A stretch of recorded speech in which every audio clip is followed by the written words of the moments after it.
4 cats, 3 cats, they barely lift a paw. But the one, we call him the butler. He's a great black cat, and he greets everybody. He parks all the cars. He gives the garden tours. And I don't know what we do without him. So I want to thank LPR for bringing me here. I'm without doubt amongst very fine company. And I want to thank all of you for being here. My story is called Mediation, and I'm going to read the first half of it. Grant straightens his posture as Dominga emerges from a black Jaguar, her body slightly fuller, curvier. "Hola, love," she says, sliding off her big sunglasses, her dark eyes filled with that same sensuality, her hair, now auburn, flowing around her shoulders.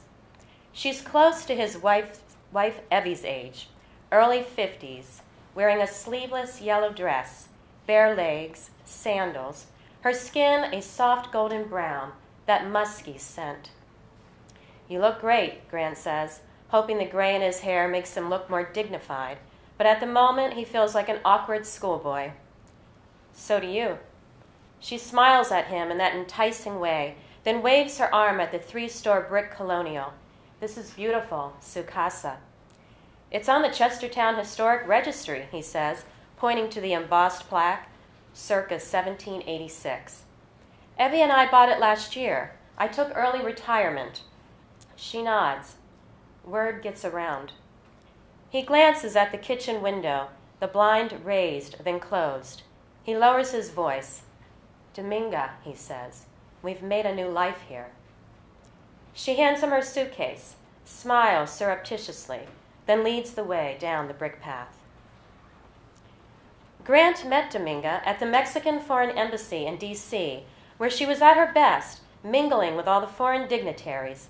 She was born in Mexico City to an upper-class family, came to the States to study political science at Harvard. At least that's the story she told. Actually, she was born in Columbia Heights to poor immigrant parents, got an associate's degree from Howard Community College in International Studies while working at a convenience store. By the time the truth came out, she was firmly entrenched in the political circle, where all that matters is where you are now and whom you're sleeping with.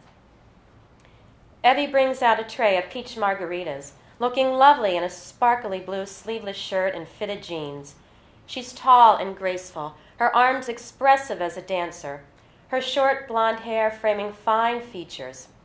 The two women greet each other in that same formal fashion, a light kiss on each other's cheeks, as when Grant and Evie would run into Dominga at a restaurant or at a party, but it didn't take long for them to loosen up.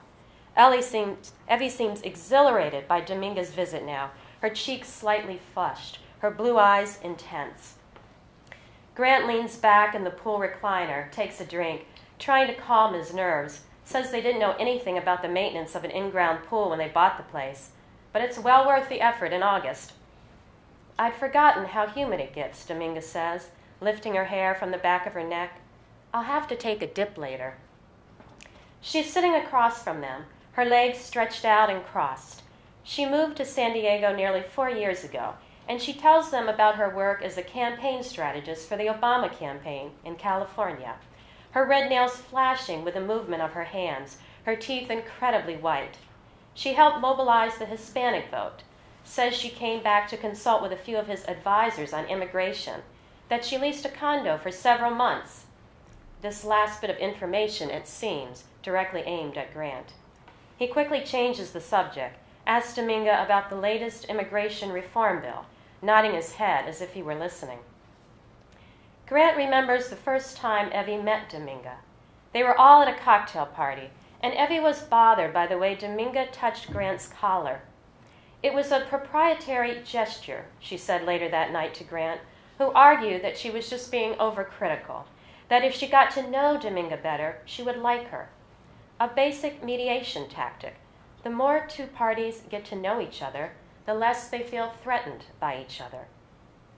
"But enough about politics," Dominga says midstream. "Tell me about your new lives." "I'm working on a series of portraits for a show in October," Evie says. "Inspirational people living and working in Kent County." I'm so glad you're still painting, Dominga says. Grant takes a sip of his drink. Evie and I have embarked on a spiritual quest, so to speak. We're taking meditation classes. And have you discovered the truth? Dominga asks. She takes a sip of her drink, leaving a red lipstick stain on the glass. We have a ways to go, Evie says, gazing toward the river. Grant looks at Evie, then back at Dominga, feeling strangely at sea. When Evie told him casually over dinner last week that Dominga had called and that she was coming to visit, he nearly choked on his prime rib. That's nice, he managed to say. It'll be nice to see her. Yes, Evie had said pensively, I believe it will be. And then neither one spoke of her again, just made the necessary preparations, the linens, the food. Would you like to see my studio? Evie asked Dominga. I'd love to, Dominga says. ¿Te gusta vivir in California? Evie asked Dominga at dinner. This sends the two of them off in a flurry of Spanish that Grant has trouble keeping up with. As a corporate mediator, he was required to speak French, German, Russian, Spanish, Chinese, and Japanese, but was fluent in none, mostly utilizing translators. Evie studied Spanish all through school. It became a regular thing for her and Dominga to carry on conversations in Spanish at parties, conversations he only caught pieces of, but seemed harmless enough. What bothered him more was when they started going to lunch together. Then Evie sketched Dominga for a painting, a portrait she never finished to her liking. She gave it to Dominga as a going-away gift. The three of them went to dinner together the night before Dominga moved to San Diego, and what he remembers most about that evening was the way Dominga smoothed out a kink in the gold chain around Evie's neck, a necklace he had given her for their 20th wedding anniversary. It was this not-so-subtle gesture that gave her all the control. He gave Dominga $15,000 as a parting gift. It's so different here from D.C., Evie says. The people are so open.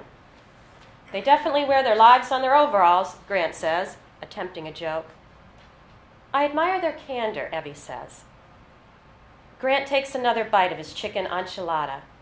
He has learned that it is better to obfuscate, keep both parties in the dark, as the light is often too bright for compromise. After dinner, Evie suggests a dip in the pool, and the three of them change into their bathing suits in separate rooms. Evie is wearing her new bathing suit, a turquoise bikini that complements her spray-on tan. Two new things for her, a bikini and a spray-on tan. It didn't bother him last week, but now it makes him vastly uncomfortable. He takes off his glasses, everything foggy. His eyes, one of the things that let him know his age, but at the moment, this is not the case with his penis. He quickly dives into the pool, the water warm, too warm, his eyes open despite the sting of the chlorine. He swims underwater to one end, comes up for air, then dives back down, swimming towards the legs of the two women, who are against the opposite wall, doing underwater kicks. He comes up for air in between them, then dives back down. He always knew Evie had her suspicions, but when she and Dominga became friends, Evie stopped questioning him, and he felt, despite his uneasiness regarding their friendship, that his mediation tactics had been a success. Dominga was no longer jealous of Evie, and vice versa. Things were on an even keel.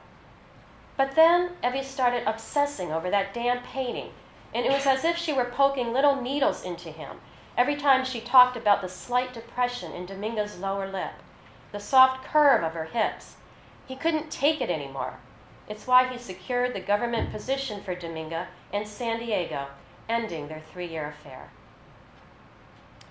He holds his breath for as long as he can, feeling his lungs expand, wondering what it would be like to drown, to see your whole life flash in front of you, all the mistakes, the misjudgments, played out in full color. He rises to the surface. Dominga is telling Evie about her trip to Italy last year, where she swam topless in the Mediterranean, how the Europeans are so much more sophisticated in their sexuality. Evie agrees. The attitude is so much more vivre déjà vivre.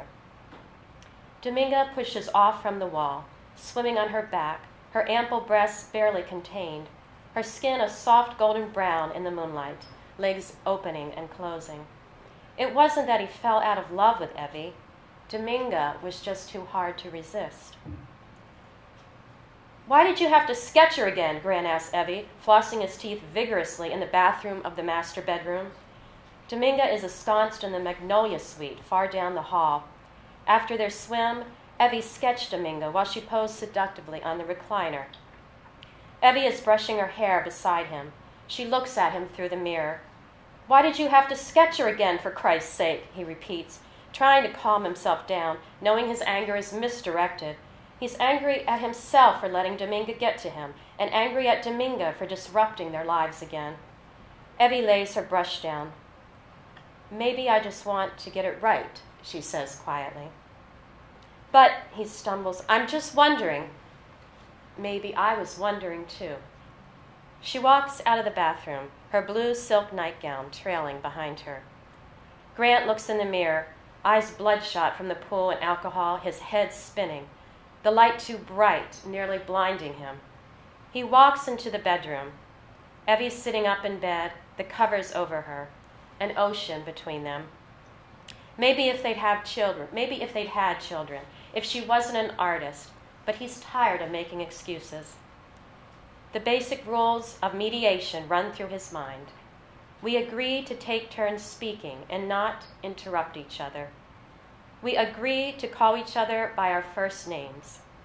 We will ask questions of each other for the purpose of gaining clarity and understanding. "Evie," he says.